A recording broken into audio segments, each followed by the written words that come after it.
USCHO.com. This is the USCHO Week in Review podcast from U.S. College Hockey Online at USCHO.com. A look at this weekend in college hockey and a review of the top news of the week. Weekend Review podcast. I'm Ed Trefzger alongside Jim Connelly.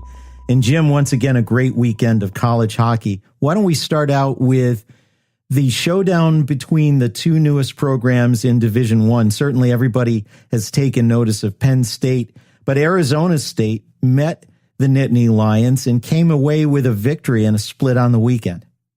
Yeah, you know, it's most interesting to me, not just that Arizona State upsets the number 6 team in the country, the 4th year for the Arizona State program, but the fact that the team that they're upsetting is Penn State, which 4 years ago we were talking about them as kind of the real new kids on the block. And, you know, when they were getting big wins, it was big headlines. It's so interesting that, you know, these two teams have almost mirrored each other. I think that Arizona State's a slower timeline than Penn State, but in essence, you're watching this Arizona State team build up quickly and play some good hockey. They're only in year 4. You know, they started with a bunch of club players. They've kept their coach on from the club days. They've done a great job of finding ways to be competitive, especially at home. But now they go on the road and they win the Saturday night game in overtime. But the Friday night game, they held a lead going into the 3rd period of that game, let that slip away and lost 6-5. But they're finding ways to score goals. Johnny Walker, great name, by the way, for a hockey player or anybody in life. He gets the game winner in overtime, gets a breakaway. As Guy Gadowski said, boy, we let the wrong player get the puck in his stick. And he was absolutely right about that. But Johnny Walker, 11 goals already on the season, 17 points total. He leads the nation in both of those categories. They're pretty special. 7-3. That's a good record as an independent team. They've played some good opponents, and they'll have some tests ahead of them. But I really like the way this Arizona State team is playing. They're somebody to watch out for. I know we can't talk pairwise right now. They're, if the season ended today, all this, BS about the pairwise, they're a top 10 pairwise team. They'll, depending on how they play, they can slowly slip. But if they can play a consistent independent schedule and, win about 65% of their games from here on out, they're going to be under consideration. They're going to be right around the bubble for the NCAA tournament. Can anybody imagine Arizona State, where they are right now as a program, being able to do that? It's very impressive what Greg Powers has been able to do. The last team to do anything close to that was Niagara University back in 2000. And I want to take my hat off on a few things to Arizona State. Now, I don't mean to say this in a way to diminish Greg Powers, but he did not come in with the resume and pedigree that Guy Gadowski brought in after 2 other programs. Secondly, Arizona State didn't have Terry Pagula throw a big wad of cash there to build an arena. So they're building up from that. They are building up with probably a steeper slope to go up than Penn State did, and they are moving up that slope very quickly. That's absolutely right. They're building on the promise of a future. Right now they're still playing at the Oceanside Ice Arena most of their games. I think 2 games this year they'll play over at Gila River where the Coyotes play, but they're playing in a 1,200, 1,500 seat. I'm not even sure what they could officially fit in there, but it's a youth hockey rink. It's not a building that can draw recruits. You can't recruit to that. It's like what Bentley tried to do with the Ryan rink, and it might be even a little bit worse. Although I guess if you're recruiting to Arizona State, at least you get to recruit to Sunshine. Right. But they do know that they will have an arena within the next couple of years. It's been funded. The shovel hasn't gone into the ground yet that I know of, but at least the funding is there. So they're really recruiting for the future right now. But if you're suddenly, as a team looking to the future, having some success now, it obviously says a lot about what they've been able to get out of these players in the first 4 years. And they still need a conference, and something's got to happen one of these days. Even right now, we have 3 of the 6 conferences with odd numbers of teams, 11, 11, and 7 for Hockey East and Atlantic Hockey and Big Ten.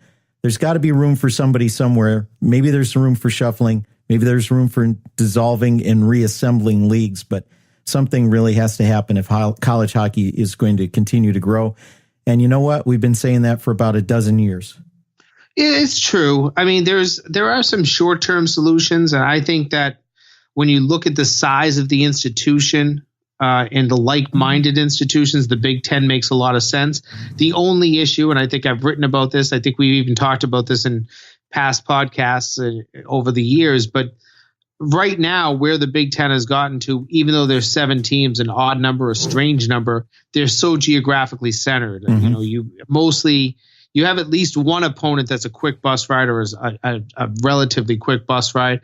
Most of the league can be reached via bus. If you want to take a plane, you can. It gets you there quicker.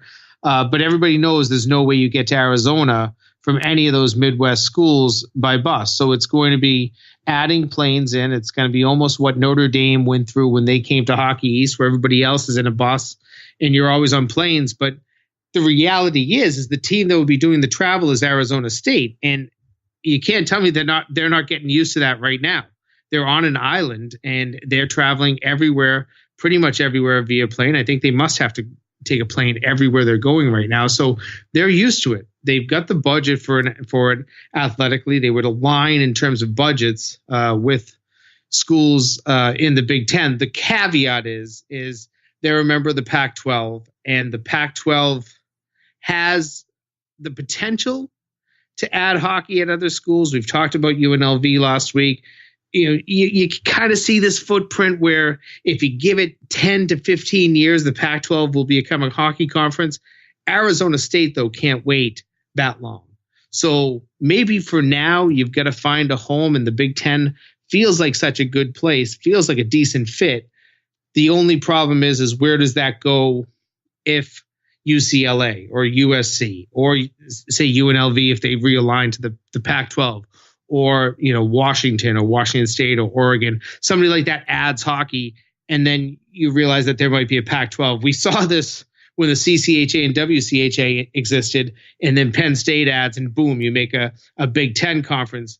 That's something that could happen again. I just think it's so far down the road that there's got to be some short-term solutions to make Arizona State a school that has a home.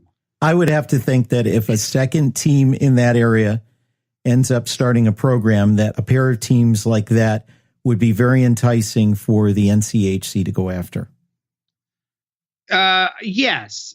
The only problem is then you have, 8 teams that are lower budget athletic programs and then 2 teams that are very high budget athletic programs.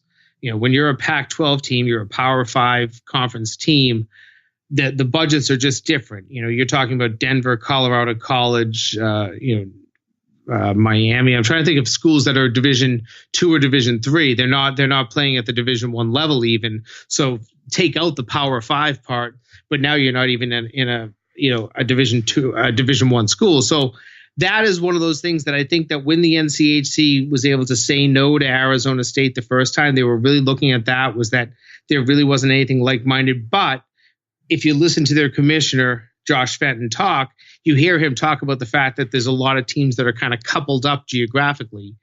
And thus, if you could couple Arizona State geographically with somebody else, it could become a little bit more appealing to the NCHC. It's just that one thing that I think could be the sticking point for a lot of these schools, smaller schools, is to look and say, well, yeah, these 2 schools would make sense, but boy, we're just talking different budgets athletic program wise. So hockey can have the same budget and should have the same budget, but when you look at the entire athletic department, it could feel a little different.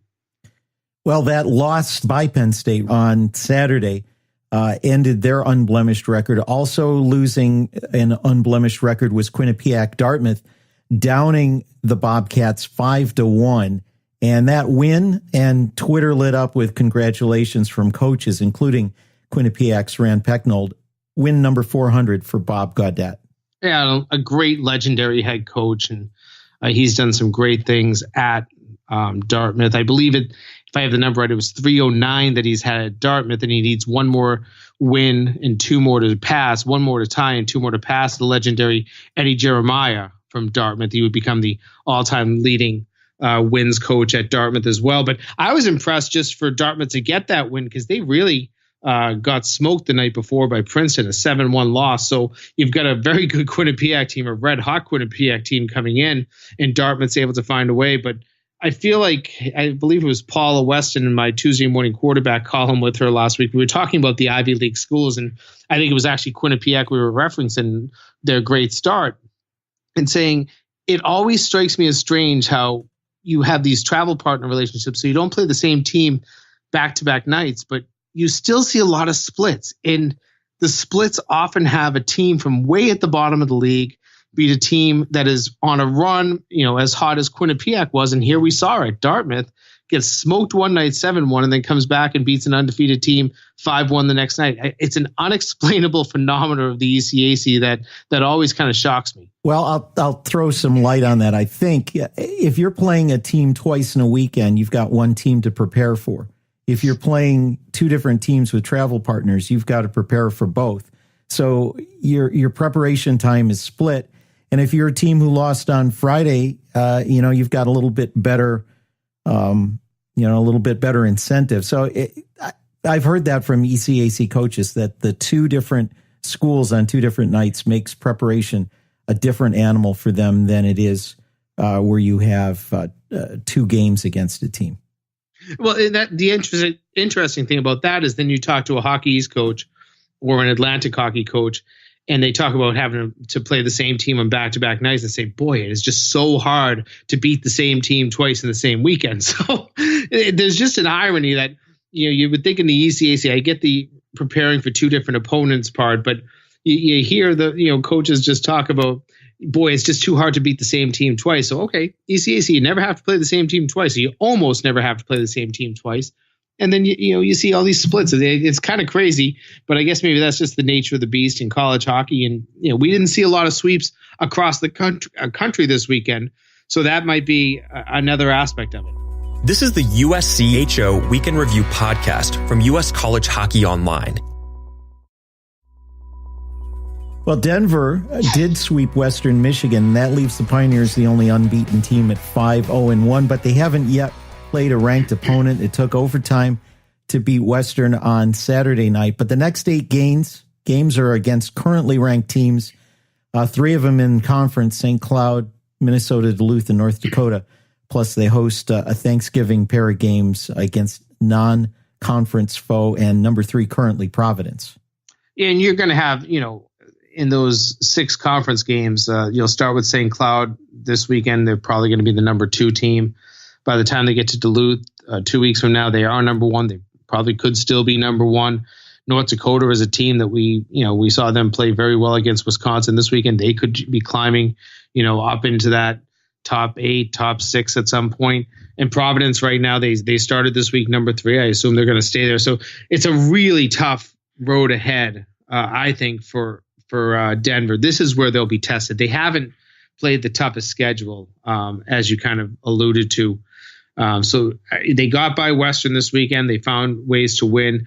Now we're going to see this team get tested, and I think we'll find out a lot about Denver in the next few weeks. Well, we're mentioning Providence. They had a 3-0 win over Holy Cross on Saturday, believed to be the largest crowd in Hart Center history.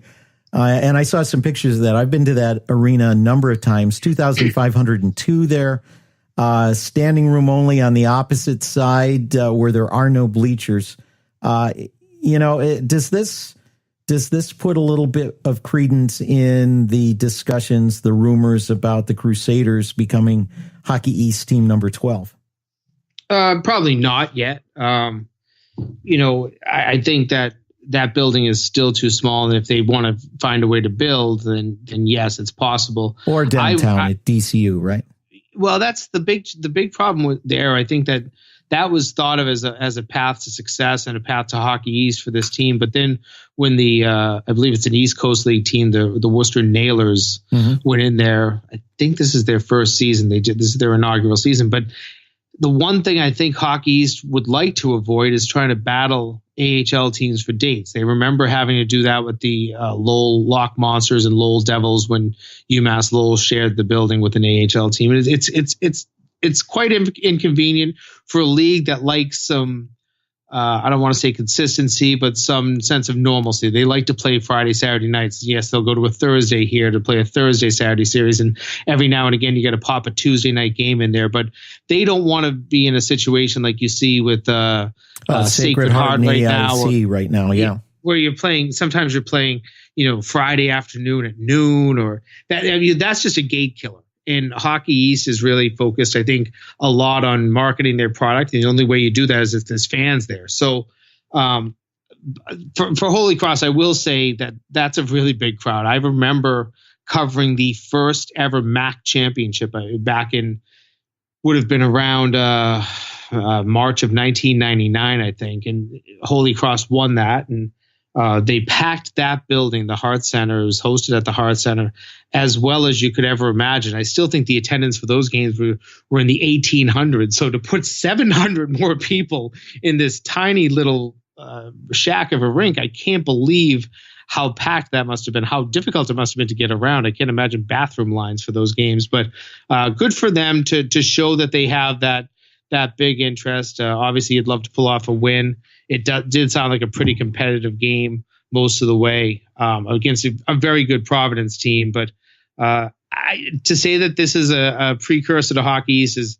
way too big of a jump to make between the two. I think there's a something that has to happen in the middle. It's going to be a financial commitment from Holy Cross to build something on campus. I think that's something that's still a few steps away. Well, while we're talking about landmarks, we mentioned Bob Gaudet win number 400. Jeff Jackson got his 300th win at Notre Dame. This is his 14th season. Okay, so just early in his 14th season, you're talking like a couple of dozen wins a season over that time. That's incredible. Don't forget, this is a pretty good school to recruit to. And they had a pretty good coach there, at least a name, and an NHLer in Dave Poulin. And they never had that much success. And obviously, Jeff Jackson gets there. They do build a new arena, but even that was kind of midway through this whole process. And, he was in the old barn for a long time. And everything he seems to touch turns to gold. He just is that good of a coach. And we know that at this point. So 300 wins at the same school in 14 seasons. It's remarkable. It's an absolute landmark victory for him. I'm glad to see him get it. But I do believe this program has nowhere to go but up, despite the fact that they're in the national title game last year. I expect this team to be one of those teams like we've seen with North Dakota, like we saw with Minnesota, like we saw with Boston College at times, that will get to the Frozen Four almost every year. Well, let's do some quick hits on some things we've got on the list to get to tonight. Minnesota State staying red hot. They swept Minnesota in a home series. Yeah, they go on the road and kind of dominate on Friday night, and then a really tight game at home on Saturday, and they find a way to win it. And I just love the way this team is playing right now. Mike Hastings, we've talked to him. We know that this is a team that he likes, can focus. They seem to win games in different ways. When their offense isn't always shut, a powerhouse, which we know it can be, when it's shut down a little bit, their goaltending comes up. And I think that this is a scary team. This is, the cream of the crop in the WCHA, absolutely. But this is a team that we're going to see nationally make some noise this year. Also, 4 in a row for North Dakota, a weekend sweep by former WCHA rival Wisconsin. Do you remember the days a few weeks ago when we were saying, "Oh boy, North Dakota, are they going to get any wins this year?" They've lost 2 of their first 3. They're 2-1, and boy, this is a scary North Dakota team. We don't know what's happening with them. Boy, suddenly things fall into line. They beat Minnesota State in the back of a series. Then they go to Vegas, win a dramatic, emotional type of game, and then they head back home. And they have to win games in both ways. A dominating win on Saturday night, then they need on Friday night over Wisconsin. Then they need overtime. They get a 5-on-3 power play at the end of regulation. And it actually looked like it was struggling for a bit, and they changed their power play unit up to start overtime and find a way to score. And it's a freshman defenseman that finds the back of the net. I think that Brad Berry knows he has a lot there. It's just always kind of molding this team and cultivating it. And 4 in a row is a good start. We mentioned Providence winning over Holy Cross in a non-league game on Saturday. Also on a roll, UMass, #NewMass, continues to impress. They had a win on Saturday night at New Hampshire. You know, we talked a little bit about New Hampshire last week and the win they got at home, the first win from Mike Souza. You feel like they're heading all in the right direction. They played a lot of really close games, and then UMass walks in and they show them who's boss. And this is a good UMass team, and Kalen McCarr continues to really impress. His offensive skills were on display all night.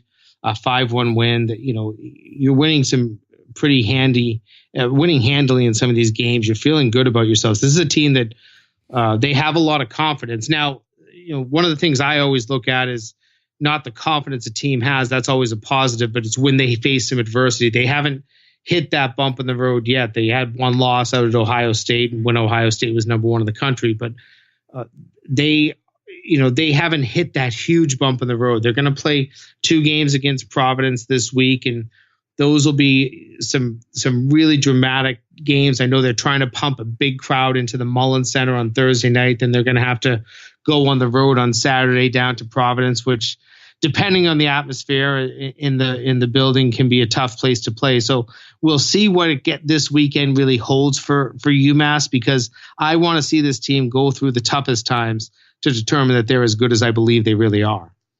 Lastly, let's look at something in the news, and this is a news item that's gotten a little bit of bad press for UConn from some online outlets, and that's UConn announcing funding for a new arena.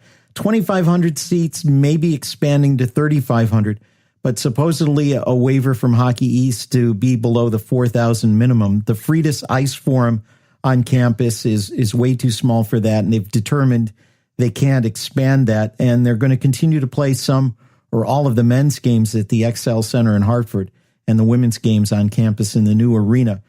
I'd like to get your take on it. I've got a couple thoughts on it, having been out to stores a few times over the years. Yeah, you know what? A part of me thinks it's too bad. And, this is one of those things that I've kind of relied on some other sources. I haven't talked to Joe Britannia from Hockey East about this to confirm that they've gotten a waiver from the league. I haven't talked to anybody from UConn, especially their head coach, Mike Cavanaugh, to get too much news about this. It's, just haven't had the chance to tie those loose ends since the announcement came at the end of the week. But according to the Hartford Courant, they would play some of their games in stores, most of them still in Hartford. To me, I think that's disappointing because, I know that having talked to people associated with that program, they'd like to see more games on campus. You don't want to be busing kids, even though they've kind of made a game plan out of it, of getting them to football games, which is, at a stadium just outside of Hartford. You don't want to be busing kids all the time to Hartford to see sporting events. I know that men's and women's basketball play a lot of games there. So the logistics, they understand how to do it, but the crowds aren't good. There can be select crowds that they'll get into the 8,000s. I know when Boston College has played there a couple of times, they've put big crowds in. BU's the same. But you put this thing on campus into a bigger facility than 2,500. You put 4,000 in there. Then you really create an atmosphere. You can create something special on campus. I know that they do like to draw some of that Hartford crowd, the non-student crowd, but I just think that if you could have found a way to put a big enough facility onto campus, make it that 4,000 seats, then you've done yourself the service that this program deserves. This is has a very committed coach in Mike Cavanaugh. You've had some really good recruits go through this program in the last couple of years. I would have liked to have seen them do it right. I think that they might have failed a little bit. When you look at Friedis, I think you can put 1,500 or 1,600 in there, with standing room. I know it's not a nice facility, but really you didn't really increase your capacity of your arena right now. And that's what I find a little bit disappointing. Well, if they do 3,500 seats, I'm going to say okay. But I've got a couple of thoughts on this. I mean, having been out there, as opposed to the rest of Hockey East, the half a dozen schools in a stone's throw of Boston, and even when you go up to Burlington and so forth, it's easy to get to those arenas, and it's easy for a non-student crowd to get to them. Stores is sort of in the middle of a winding a hilly suburban area, it's not the easiest place to get to. So if they build something on campus, they're going to have to rely on mostly students. And if they build something that they know is always going to be packed, that's going to be a better atmosphere than something that's a little bit bigger and is half empty. So I'm willing to give them the benefit of the doubt if they lean towards the upper side of the seats, knowing that they're not going to have as easy a time drawing the non-student crowd out there in Storrs as opposed to being in Providence or Boston or Lowell or Amherst or wherever. So the one thing I'll say as a counterpoint to that, you have Merrimack that is very much similar to Storrs, not really, close to anything in terms of main route. They're not too far off of a sub-highway 495. You have Amherst that's in the middle of nowhere. I know that they have way too big of a building, but they consistently draw more than 4,000 fans. I think that should have just been a goal in building a community. You've got these people that go and sell out Gamble Pavilion on campus for women's basketball when those games are played there, so much so that they have to play games in Hartford so that they can put the 15,000 plus or whatever it is that they can put in there. But you had a chance. They've got this community that believes in sports, believes in athletics, because you see it with the men's and women's basketball program. I think if they had kind of forced it and just said, we're going to do what's right. We're going to find 4,000 seats. We're going to blow up Fridas, which they probably should have done. I guess they were worried about a timeline. Supposedly they're going to keep that as a practice rink so that there's 2 sheets there. But I think that there was a way to do it a little bit better. I'm a little disappointed. I want to talk to more of the parties involved. I haven't had a chance to do that. Maybe next week we can follow up on this, but it just seems like there was an opportunity here, and I'm not sure if it was one that was missed. Well, I'll throw one last counterpoint to you, and we were running a little long on this week's podcast, but that's all right. It's fun. Providence, about a little over 3,000 capacity at Schneider Arena. Right. And, that's a school that hockey is the number 2 sport behind basketball. And it's the same at UConn. And sometimes they have a problem filling that when basketball is playing on the same night. I get it. I know exactly what you're saying. But UConn, in terms of a student body, I don't know what the difference is, but I'm going to say it's probably 3 to 4 times the student body at Providence. And that's a big difference maker. So you've got the students there to fill it. You've just got to create the culture. You've got to create the atmosphere. And you know what? You hire these people, you call them marketing departments, make them earn their pay, make them market these games. And if they don't, find the guy that will. That's one of the ththings I get frustrated when I look at college, programs, and they say, oh, well, we can't build something too big because we'll never fill it. Well, if you're going to pay somebody, if you don't believe you can fill it, don't hire a marketing department. But if you hire that department, make them do their jobs. Marketing people are supposed to find a way to put people in buildings. So I know what you're saying. Providence is a good example. Merrimack's another good example, but they fill that place all the time. It's around 3,000 seats. So I know the buildings are there. I hope UConn can find a way to not be saying 3 years from now, 5 years from now, 10 years from now, boy, we wish we built something that was bigger. Yep. Well, good points. And I'm going to write down a note here for a future discussion. Programs in general that are doing a poor job in marketing their product. And I know there are a few of them out there. I don't know if we want to point fingers, but certainly even conferences have room to do better. Anyway, that's going to wrap it up, Jim, for this week's USCHO Weekend Review Podcast. Tuesdays, we have USCHO Spotlight. Thursdays, USCHO Game of the Week, and a preview. Providence and UMass will be Saturday's Game of the Week. For Jim Connelly, I'm Ed Trefzger, and we'll see you next time. This has been the USCHO Weekend Review Podcast, a production of US College Hockey Online. Visit uscho.com/podcasts to listen or subscribe.